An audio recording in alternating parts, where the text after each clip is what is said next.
Ini untuk semua yang galbay. Ini tengok ini, ya. Dua-duanya Anda perhatikan, begitu banyak mereka yang masih kebingungan dan ketakutan ketika mereka menyatakan sudah tidak mampu dan sudah tidak sanggup gitu loh. Kemarin saya sudah menjelaskan sama teman-teman semuanya. Ini untuk yang galbay, tolong didengarkan baik-baik, saya bilang seperti itu. Tidak ada yang namanya penjara, saya sampaikan kemarin kan. Tidak ada proses hukum. Ya, tidak ada hutangmu lunas setelah 90 hari, tidak ada hutangmu di cover asuransi. Kalau memang sudah menyatakan tidak mampu, ini resikonya. Kan begitu yang saya sampaikan dalam video itu. Supaya teman-teman paham, memang saya tidak mereview satu persatu dari aplikasi Anda gitu loh. Nggak mungkin kan sebanyak 96 pinjol saya sampaikan, ini Easy Cash, ini Aku Laku, ini loh, ini tentang kredit pintar, dan itu kan nggak mungkin. Secara garis besar saya sudah menjelaskan sama teman-teman semuanya. Anda tidak mampu. Oke. Ini fakta hidup, kondisi hidup dan keadaan hidup Anda. Anda sudah toleh kanan kiri muka belakang, memang real. Kenyataan duit sudah nggak ada. Anda mau ngapain lagi? Anda mau paksain gali lubang tutup lubang, ini hutang nggak akan pernah selesai. Ya, Anda mau jual aset, memang masih ada tersisa aset-aset Anda. Anda mau cari talangan dana, yang ada hutang Anda bertambah. Hal yang harusnya Anda lakukan hari ini adalah ikhlas menerima takdir itu. Tetap Anda bekerja, tetap Anda berusaha kumpulkan uang Anda pelan-pelan. Jangan tertarik lagi dengan hapus data. Itu kan banyak itu. Bang, gimana bang caranya bang? Bang, bantu bang ini bang. Dia tertarik dengan hapus data. Kalau Anda tertarik dengan hapus data, Anda perampok online. Ya, Anda penjahat sesuai yang disampaikan Afri. Sekarang nggak penting kita menghapus data. Yang paling terpenting adalah menghapus data yang ada dalam otak Anda. Bagaimana caranya Anda berdamai dengan diri Anda sendiri untuk tidak menakuti diri Anda dan Anda bisa melangkah maju buat ke depan. Ini poin yang paling penting. Hidup makin sulit loh. Anda hanya menghabiskan waktu Anda dengan memikirkan hal-hal yang tidak penting. Tidak ada duit yang datang dalam posisi ini. Anda berpikir setiap hari tidak ada uang yang datang. Saya menghimbau dari sini buat teman-teman semuanya, tolong sadar, buka kembali pemikiran Anda. Tidak ada yang perlu Anda takutkan. Pinjol sudah paham sejak awal. Pinjol telah memikirkan resiko ini dengan matang. Pinjol nggak mungkin memberikan dana kepada Anda kalau dia tidak mempertimbangkan resiko ini. Ya, dia sudah pertimbangkan hal itu. Tinggal hari ini dari diri Anda aja. Mau atau tidak menerima resikonya. Apa resikonya bang? 31 Juli nanti secara bertahap nama Anda masuk BI Checking. Terima atau tidak? Itu poin yang paling penting. Ya, apa dampaknya? Dampaknya ke depannya Anda dijauhkan dari riba, Anda tidak dikejar dengan tagihan. Ini resiko secara syar'inya bagus gitu. Ya. Otomatis Anda tidak dihantui dengan hutang. Sudah saatnya Anda memprepare keuangan Anda. Sudah saatnya Anda sukses tanpa bergantung dengan hutang apapun. Terus apalagi yang harus ditakutkan teman-teman semuanya? Coba tanyakan ke pemikiran Anda dengan pemikiran dingin gitu. Ya, sudahilah ketakutan ini. Hentikanlah ketakutan ini. Sudah saatnya Anda jujur dan terbuka dengan keluarga. Jangan dibohongi lagi. Biar Anda mendapatkan supportan secara internal. Anda butuh supportan dari keluarga. Makanya jangan dibohongi. Kalau terus-terusan Anda bohongi, Anda selalu mencari jawaban aman atau tidak. Padahal yang tidak aman, sudut atau cara pandang Anda dalam berpikir. Itu yang tidak aman. Yang perlu diperbaiki mindset Anda ini. Cara Anda berpikir. Anda berpikir terlalu rumit gitu loh. Ambil yang paling simpel aja teman-teman. Simpelnya apa? Simpelnya hari ini duit gak ada. Kita gak mampu bayar. Ya. Terus apa yang harus kita lakukan? Yang harus kita lakukan adalah bagaimana yang tidak ada ini menjadi ada. Kalau kita berpikir setiap hari, kita melamun setiap hari, menakut-nakuti diri kita dengan ini tidak aman, ini tidak aman. Ya kapan kita mau beraktivitas? Kapan Anda mau bekerja? Tidak ada resiko fatal kecuali Anda sendiri yang cipta. Salah satunya dengan kunjungan debt collector, menarik aset-aset yang ada. Anda mau dipenjara, Anda mau diproses ke jalur hukum, ya kan? Anda mau dicegat di jalan. Ini Anda yang ciptakan. Bukan bang, bukan kami yang ciptakan. Itu kami dapat dari chat WhatsApp oleh si debt collector. Oke, kan sudah saya sampaikan. Debt collector profesinya bukan hanya semata menagih, tapi debt collector ada tugas lain, memberikan tekanan, memberikan bagaimana caranya dia menjudge Anda dari jarak jauh supaya bisa membuat Anda tidak tenang, membuat Anda tidak nyaman. Yang jelas dia akan membuat Anda ketakutan. Nah, begitu Anda ketakutan, di saat itulah pinjol bersama debt collector mampu mengendalikan Anda dari jarak jauh. Pinjol akan menjadi remote control. Akan terjadi gali lubang, tutup lubang tanpa Anda sadari. Ini yang harus teman-teman tekankan dalam diri. Sudahilah ketakutan-ketakutan yang tidak jelas ini gitu. Sudahilah dengan mencari-cari jasa hapus data, backup data, segala macam. Sudahilah, Anda akan masuk kepada ranah penipuan. Hari ini yang perlu Anda lakukan adalah membackup pikiran Anda sendiri supaya tidak memikirkan hal yang aneh-aneh. Ya, jadi Anda nggak usah merasa baper terlalu jauh, penyesalan terlalu jauh. Ya sudah gitu loh. Namanya kita sudah tidak mampu. Kita mau ngapain coba? Anda mau paksain cari duit di mana? Anda mau paksain jual aset yang seperti apa yang mau dijual? Sudah nggak ada lagi aset. Kan saya bilangin, pinjol ini adalah solusi alternatif untuk memiskinkan dan mempersingkat umurmu. Salah satunya atau keduanya akan kalian temui. Nyatanya tidak ada orang yang sukses setelah meminjam pinjol. Hancur. Kalaupun mereka masih tetap sukses, itu mereka sudah memaksakan. Yang jelas pinjol tidak bermanfaat bagi mereka. Ya, jadi buat teman-teman semuanya, ayolah sama-sama kita melangkah ke depan, membuang pemikiran-pemikiran sesat yang ada dalam diri kita. Jangan kita hanya mendapatkan sepenggalan, bang, gimana caranya bang? Bang, gimana caranya? Seakan-akan kita ini ingin banget untuk menghilang, menghapus data, pengen kabur dan segala. Sama aja Anda dengan perampok dengan hal itu. Sekarang kita hadapi. Ya, kita hadapi. Kita nggak perlu lari. Ngapain kita lari? Toh ini bukan inisiatif kita kok, bukan niat kita untuk kabur kok. Tapi memang keadaan kita yang tidak memungkinkan. Ingat dulu kita minjam pinjol karena apa? Karena uang tidak ada. Sekarang tidak mampu bayar pinjol karena apa? Karena uang tidak ada. Kenapa nggak uang ini aja yang kita cari? Ngapain harus kita cari DC, amannya, cara hapus datanya, cara menghilangnya? Ngapain ini kita cari? Kenapa yang nggak kita cari itu uangnya aja gitu? Kayak mana kita bisa mendapatkan uang? Kayak mana kita bisa bertahan hidup? Kayak mana kita bisa memulihkan hidup lagi? Kayak mana kita bisa bahagia dengan keluarga dan segala macam?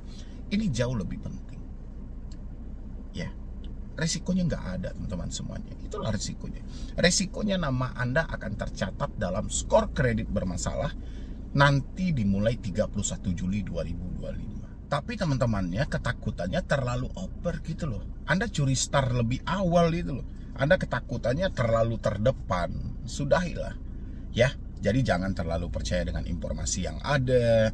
Jangan terlalu percaya dengan pemikiran jahat kita gitu loh. Yang jelas kita positive thinking aja, itu jauh menyelamatkan Anda gitu loh. Gak ada resiko-resiko selama ini siapa? Siapa yang sudah pernah dipenjara gara-gara tidak mampu bayar pinjol? Ada. Coba isi di kolom komentar siapa yang sudah pernah dipenjara gara-gara tidak mampu bayar pinjol. Siapa yang sudah diproses ke jalur hukum oleh pinjol secara perdata? Ada.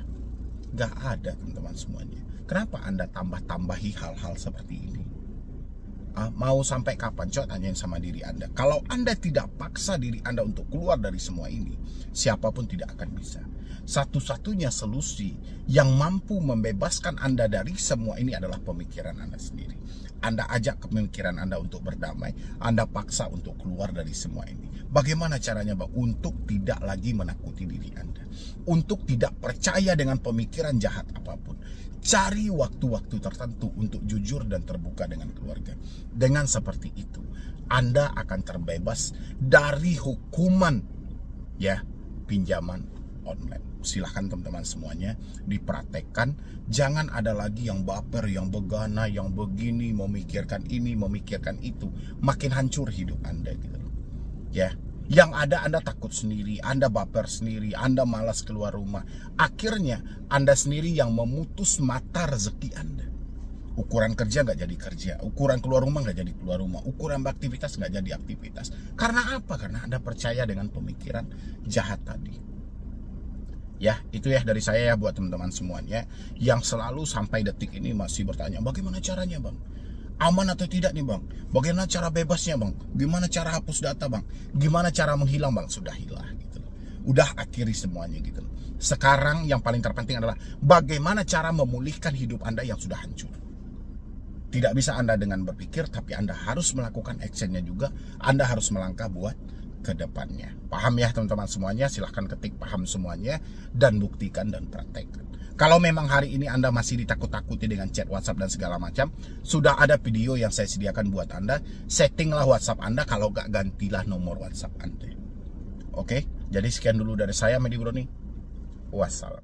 Nah, ini buat teman-teman semuanya ya, terutama Anda yang menyatakan sudah tidak mampu bayar, sudah tidak sanggup bayar. Mungkin di beberapa aplikasi hari ini Anda terjebak, entah itu di aplikasi yang legal atau aplikasi yang ilegal, apakah itu di pay letter dan segala macam gitu ya.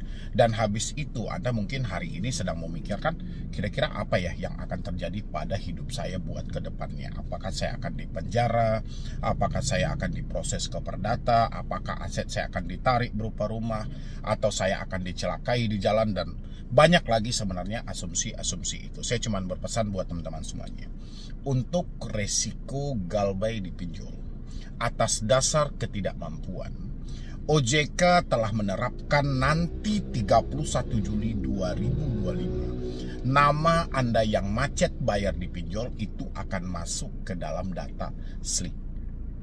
Kalau sebelumnya ya, sebelum berlakunya POJK nomor 11 tahun 2024 khusus untuk pinjol, nama Anda itu masuk ke dalam fintech data center. Ini risiko. Mungkin ada beberapa pinjol yang lebih dahulu memasukkan nama Anda kepada Slick karena dia bekerja sama dengan bank-bank konvensional. Tapi bukan berarti teman-teman semuanya Anda harus terus-menerus memikirkan saya dipenjara. Tidak ada orang yang dipenjara atas dasar ketidakmampuan dia membayar hutang. Karena ini ada keuntungan timbal balik. Pinjol sebelum mencairkan dana buat Anda, mereka telah memikirkan dengan matang. Ada keuntungan timbal balik. Karena Anda menyanggupi bahwa Anda akan membalikkan melebihi dari jumlah pinjaman, makanya pinjol menyanggupi. Jadi saling keuntungan. Pinjol mendapatkan untung dari Anda bersedia memberikan keuntungan kepada pinjol. Jadi nggak ada unsur pidana di dalam hal ini. Itu harus teman-teman tanda kutip ya. Karena saya sampai detik ini masih banyak menerima laporan dari teman-teman semuanya bahwasannya dia akan diproses ke jalur hukum pidana dengan dasar mungkin seperti 372, 378, dasar penggelapan, dasar itu nggak ada. Oke, sejauh Anda menyatakan tidak mampu bayar karena faktor kehidupan dan Anda tidak memalsukan data dan segala macam, tidak ada unsur penjara dalam hal ini. Itu yang harus teman-teman tanamkan ya. Yang kedua adalah Anda akan diproses ke perdata. Proses perdata sendiri selalu digadang-gadangkan oleh teman-teman semuanya. Bahkan banyak orang di luar sana yang ketakutan dengan pemikiran yang tidak jelas seperti ini gitu loh. Dia akan diproses ke jalur perdata, aset dia akan ditarik dan segala macam. Saya sampaikan sama teman-teman, kalau pinjol ingin memproses Anda ke jalur perdata, menjatuhkan Anda wan prestasi, dia menjalin kerjasama dengan lawyer atau pihak ketiga, saya rasa ya, dia tidak membutuhkan lagi jasa debt collector. Dia tidak membutuhkan lagi jasa-jasa eksternal seperti FC yang Anda pertanyakan. Alangkah baiknya dia langsung aja melimpahkan, mendaftarkan perkara ini dengan gugatan sederhana saja untuk memproses Anda ke jalur hukum. Tapi pinjol akan membutuhkan pertimbangan yang sangat matang. Dia paham dan dia tahu dengan keadaan Anda hari ini gitu loh. Dan dia tidak mau asal mengambil keputusan melangkah terlalu jauh untuk menggugat orang-orang yang secara finansial memang sudah tidak mampu. Dia tahu dengan keadaan Anda gitu loh. Dia mengerti. dengan keadaan Anda. Dia sengaja menghadapkan Anda dengan debt collector ini. Ini adalah jalur pintas sebenarnya, teman-teman. Debt collector ini jalur pintas. Di samping dia bisa melakukan penagihan, debt collector juga bisa melakukan penekanan. Apa tujuan penekanan ini dilakukan oleh debt collector? Supaya teman-teman bisa gali lubang tutup lubang. Ini tujuan mereka juga. Makanya proses-proses jalur hukum yang teman-teman takutkan akan terjadi ke perdata, akan terjadi ke pidana, itu nggak ada. Itu cuma omong kosong yang dilakukan oleh para penagih hutang. Ya, pinjol lebih enak menjalin kerjasama dengan penagih hutang ini karena jalur evakuasi yang paling cepat ini, jalur pintas yang sangat tepat. Ya, kerjanya cepat dan hasilnya juga memuaskan. Jadi debt collector itu hadir sama Anda itu, DC-DC itu yang selalu Anda tanyakan, dia bukan semata menagih hutang saja, tapi dia kirimkan suatu pesan ketakutan untuk mengganggu pemikiran dan batin Anda. Ini tujuan mereka. Ya, maka dari itu buat teman-teman semuanya yang mengalami telat-telat bayar, saya mohon sama Anda semuanya, tolong gitu loh. Tolong Anda hentikan pemikiran-pemikiran seperti ini. Tadi di awal sudah saya sampaikan, resiko yang akan Anda dapatkan berlaku 31 Juli ke depannya. Secara bertahap, pinjol akan melaporkan nama Anda ke dalam daftar SLIK. Apa nanti Bang, kalau nama kita sudah masuk ke daftar SLIK? Ya kemungkinan Anda akan kesulitan meminjam di perbankan manapun. Ini cuma resikonya. Jadi jangan Anda mengada-ngada sendiri, jangan Anda buat-buat sendiri, hanya meluapkan rasa ketakutan Anda tadi, Anda bentuk sendiri. Dia datang ke rumah, mengambil motor, mengambil kulkas, mengambil TV, dan segala, itu nggak ada. Kalau sempat hal itu terjadi, Anda bisa teriakin itu maling, itu real, itu maling itu. Ya, kan perampasan di rumah Anda gitu loh. Ya, Anda teriakin maling pun juga nggak ada masalah. Saya rasa FC-FC yang bekerja sama dengan pinjol, dia jauh lebih tahu mana yang diperbolehkan dan mana yang tidak diperbolehkan. Jadi tolong buat teman-teman semuanya, stop semua sugesti dalam pemikiran Anda yang melumpuhkan semangat Anda buat ke depan. Ingat, OJK menyampaikan apa? Faktor yang mempengaruhi tingkat gagal bayar ini bermacam-macam gitu. Salah satunya adalah fakta hidup dan ekonomi global yang tidak sehat hari ini. Ya, yang sedang kacau. Ini berpengaruh kepada ekonomi Anda juga. Dan habis itu adalah faktor yang mempengaruhi juga. Kenapa banyak orang tidak mampu bayar? Kenapa banyak orang tidak sanggup bayar? Tidak adanya kontrol dalam penyaluran dana oleh pelaku usaha jasa keuangan. Siapa pelaku usaha jasa keuangan? Pinjol. Pinjol tidak ada kontrol dalam hal itu. Kenapa tidak ada kontrol? Sudah tahu si debitur sudah meminjam di 3 aplikasi. Kenapa masih dicairkan lagi? Padahal OJK sudah menerbitkan kok COJK nomor 19 tahun 2023. Satu orang maksimal, ini bukan minimal ya, maksimal 3 aplikasi. Tapi pinjol merubah menjadi minimal 3 aplikasi. Berarti paling terendah 3, paling terbanyak. Padahal OJK sudah membatas 3. Akan memperhatikan tingkat kemampuan bayar. Tujuan dari COJK adalah memitigasi resiko gagal bayar. Ya. Jadi nggak ada kesalahan Anda sepenuhnya. Jadi saya berharap teman-teman yang selalu baper-baper ini tolong dikurangi rasa bapernya ya. Dan habis itu juga saya juga sering tuh mendengar dari teman-teman semuanya, Bang, saya sudah mengalami telat bayar 90 hari. Kenapa pinjol masih melakukan penagihan? Ini teman-teman harus membaca aturan ini dengan lengkap dan jelas ya. Jangan membacanya itu setengah-setengah. Pinjol wajib menagih 90 hari. Itu memang ada aturannya. Tapi di bawahnya masih ada. Setelah 90 hari, hutang Anda bukan lunas atau hangus. Pinjol bisa menjalin kerjasama untuk melanjutkan penagihan ini. Pertama dengan pihak ketiga, kedua dengan lawyer. Makanya setelah 90 hari ada lagi yang menagih Anda dari PT yang berbeda lah, mengatasnamakan aplikasi inilah. Itu hasil dari wajib menagih 90 hari. Jadi jangan teman-teman potong-potong dalam aturan yang dibaca, jangan dipotong-potong, apalagi hanya menonton-nonton video singkat. Ya, di sana sudah dijelaskan setelah 90 hari pinjol tidak boleh melakukan penagihan, tapi penagihan dilanjutkan oleh pihak ketiga. Jadi nggak ada cerita lunas. Kalau dibilangin lunas ya udah Anda pinjam pinjol tunggu aja 3 bulan kan lunas. Nggak ada aturan seperti itu. Makanya teman-teman baca lagi tuh aturannya lebih jelas, lebih memahami. Ya kan Anda bisa pinjam pinjol, berarti bisa dong Anda scroll di Google, cari di Google, kan lebih jelas. Kan zaman sekarang kita kan nggak harus beli bukunya gitu loh. Ya nggak sih buat teman-teman semuanya. Dan habis itu lagi sering juga ditanyakan sama saya, Bang, saya galbay sudah 1 tahun, sudah 2 tahun. Kenapa pinjol masih menagih? Berarti dia ngambil keuntungan yang double dong dan segala macam. Padahal kata OJK, pinjol wajib kerjasama dengan asuransi. Nah, ini lagi buat teman-teman semuanya. Saya sudah sampaikan sama Anda di dalam video. Asuransi baru bisa berlaku kalau si nasabah meninggal dunia. Jadi nggak ada asuransi macet mengcover. Kalau semuanya macet di cover, orang yang hutang mau orang kaya mau apapun, pasti mengalami telat bayar dan macet. Karena kita jangkanya panjang kan. Ya, jadi kalau semuanya di cover asuransi dapat untung dari mana? Kan bisa pakai logika teman-teman semuanya. Ya, makanya dibaca lagi. Kapan klaim premi asuransi ini bisa berjalan? Kapan asuransi ini bisa diklaim untuk membayarkan hutang tersebut setelah si debitur meninggal dunia? Jadi kalau ada saudara-saudara teman-teman semuanya yang sudah meninggal dunia tapi dia masih ditagih oleh si pinjol, lihat dulu pinjolnya legal atau tidak. Kalau pinjolnya legal, minta surat kematian dari kelurahan, surat dia telah meninggal dunia dan segala macam, nanti kirimkan. Baru bisa di-cover oleh asuransi. Jadi jangan teman-teman bilang kita telatin bayar aja terus di-cover asuransi. Pinjolnya double, itu enak banget gitu loh. Anda pinjam 1 juta, pinjol bayar premi asuransi berapa? 100.000. 1 bulan ke depan Anda telat bayar, terus langsung dibayarin tuh 1 juta.